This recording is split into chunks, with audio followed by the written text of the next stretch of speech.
Ce ne sont pas ceux qui me disent Seigneur, Seigneur, qui entreront dans le royaume des cieux, mais celui qui fait la volonté de mon Père, qui est dans les cieux. Matthieu 7, 21. Ce quelque chose qui est avant et après, il faut le vivre aujourd'hui. C'est cela, faire la volonté du Père. Nous savons qu'il ne s'agit pas d'une loi, on ne le répétera jamais trop, mais plus simplement et plus noblement, nous sommes invités à nous situer dans les valeurs qui sont déjà du royaume éternel. Les seules vraies valeurs.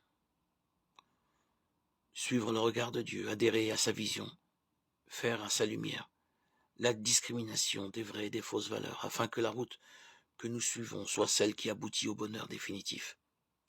Telle est la démarche proposée. C'est une décision du cœur, le contraire d'un acte juridique. C'est au cœur de sa vie, de ses intentions, de ses options que l'homme est interpellé. C'est au cœur de ses décisions que le disciple répond.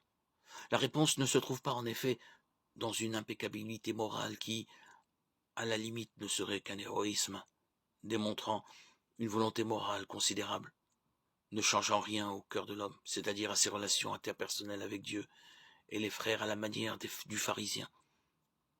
Elle se situe au niveau le plus profond de l'homme, au cœur de son être. Certes, des fruits naîtront de cette décision, mais ils sont la résultante de l'attitude du disciple, non cette attitude elle-même. C'est assez dire que l'échec, le manque de cohérence entre la décision et l'action est possible, prévu même, mais n'est jamais ici réparable, ni déterminant.